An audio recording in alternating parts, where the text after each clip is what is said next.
Salam untuk kalian semua anak-anak ibu. Kita akan lanjutkan pelajaran kita berikutnya,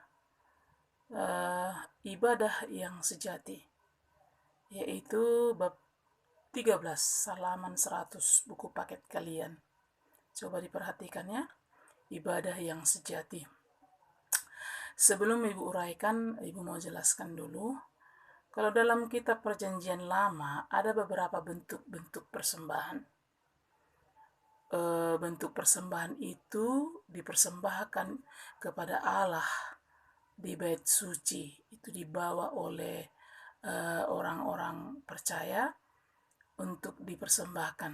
Contoh bentuk-bentuk kurban bakaran yang mau dipersembahkan itu hewan, misalnya dalam Perjanjian Lama ya, hewan seperti domba, merpati. Bukan hanya itu, juga gandum itu merupakan hasil panen, dupa itu dibakar. Jadi selain itu juga umat Israel harus memberikan 1/10 dari penghasilannya dan dari hasil ladang mereka. Jadi itu yang dibawa untuk dipersembahkan. Bahkan jumlah persembahan itu disesuaikan dengan kesanggupan masing-masing. Itu di Perjanjian Lama. Berbeda halnya dengan di Perjanjian Baru. Kalau di Perjanjian Baru, persembahan itu dalam bentuk kurban bakaran sudah dihapus, tidak ada lagi.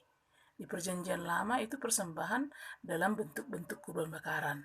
Kalau Perjanjian Baru sudah dihapus. Siapa yang menghapus? Pengorbanan Tuhan Yesus Kristus. Yesus Kristus menggenapi pengorbanan di kayu salib. Jadi ganti kurban yang dibawa di Perjanjian Lama, ganti kurban yang dipersembahkan di Perjanjian Lama digenapi oleh Yesus Kristus. Yesuslah yang menjadi kurban, dipersembahkan sampai mati dia di kayu salib di Golgota ya.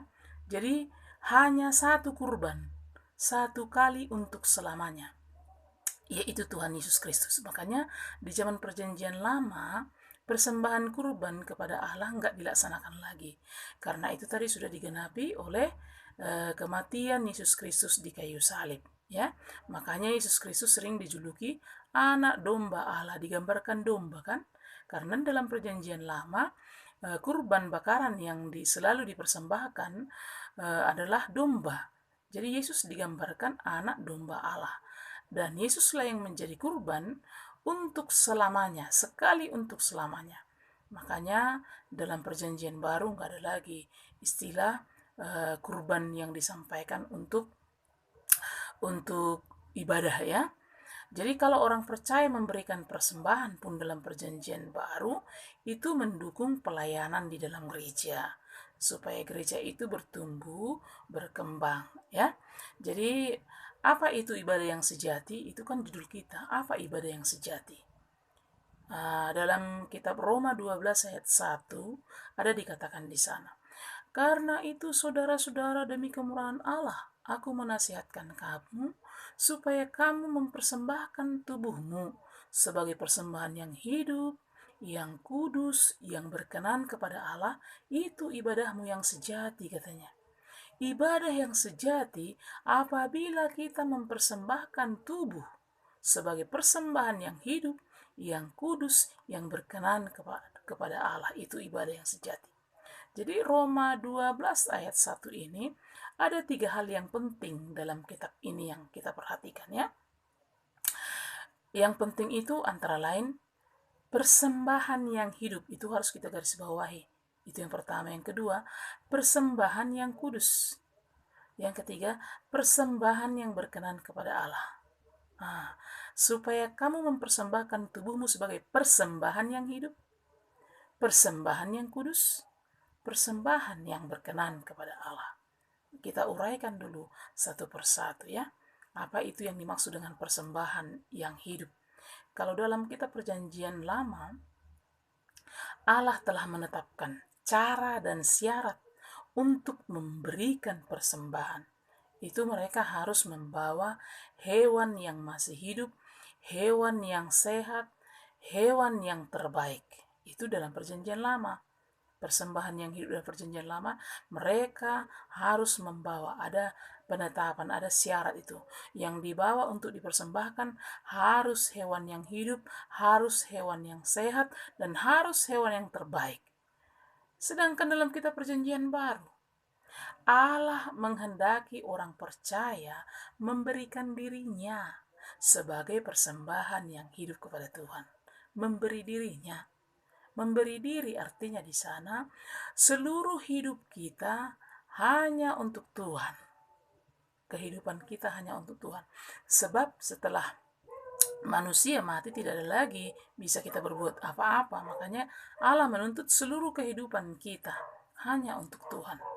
Memberikan diri sebagai persembahan yang hidup berarti menyerahkan seluruh tubuh, jiwa, roh hanya untuk Tuhan, ya, sebagai pelaku kebenaran.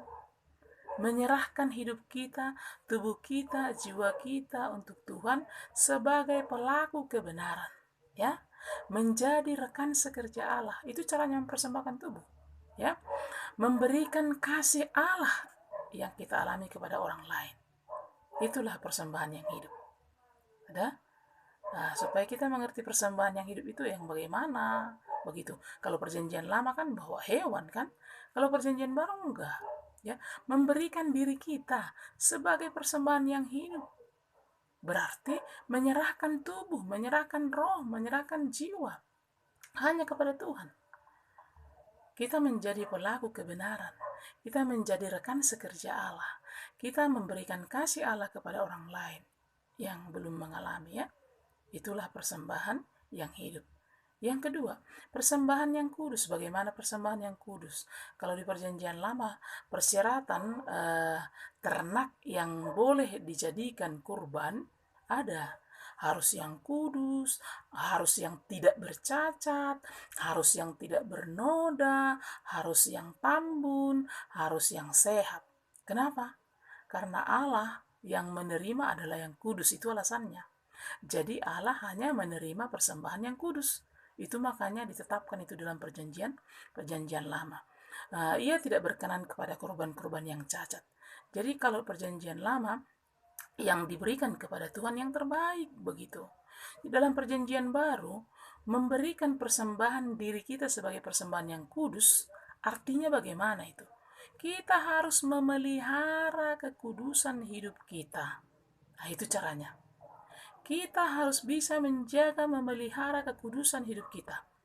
Orang yang hidupnya kudus adalah orang yang perilakunya suci dan bersih. Ya, itu caranya.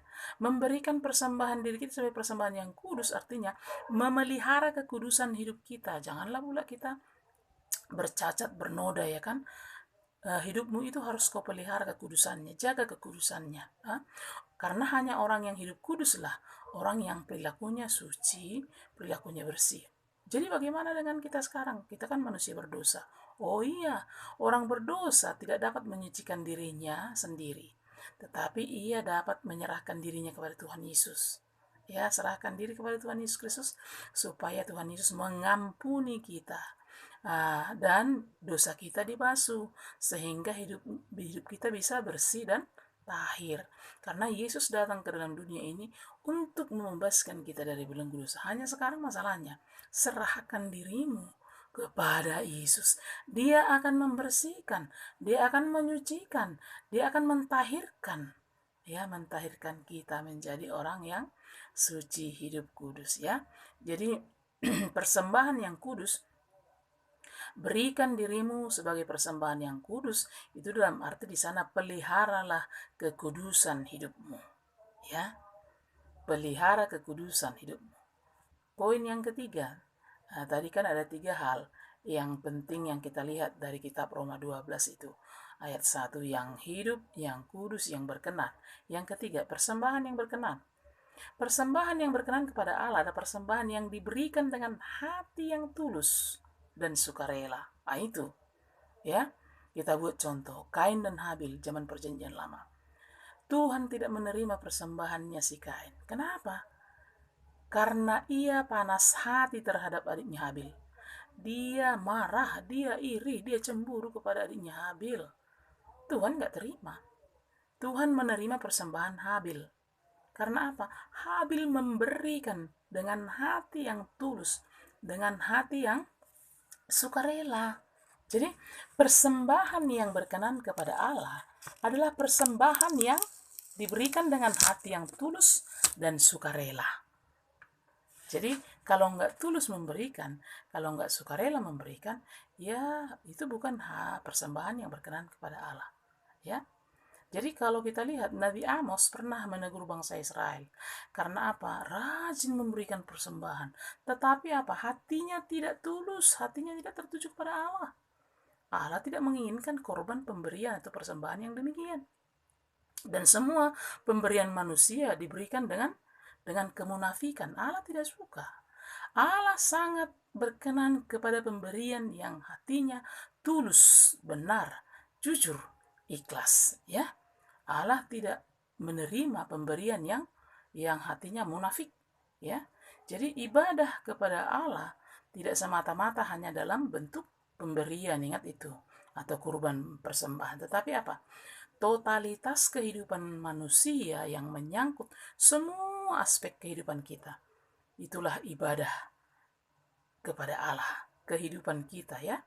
Totalitas kehidupan manusia yang menyangkut seluruh aspek kehidupan kita. Jadi ibadah yang kudus, ibadah yang diberikan dengan hati yang tulus dan segenap hati, ya. Jadi ibadah mencakup seluruh kegiatan hidup.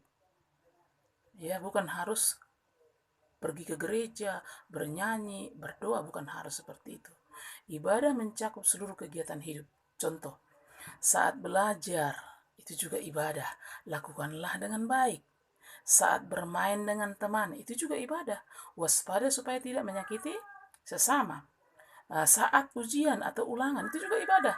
Lakukan dengan jujur dan tidak mencontek. Jadi, apapun yang kamu lakukan, lakukanlah seperti kepada Tuhan. Itu minggu-minggu yang lalu sudah ada teks Alkitab, Kolose 3 ayat 23. Apapun yang kamu lakukan, lakukanlah semuanya untuk Tuhan. Jadi itulah ibadah yang sejati. Ya, jadi sampai demikian. Berikutnya akan kita sambung lagi. Tolong diperhatikan penjelasan Ibu tentang ibadah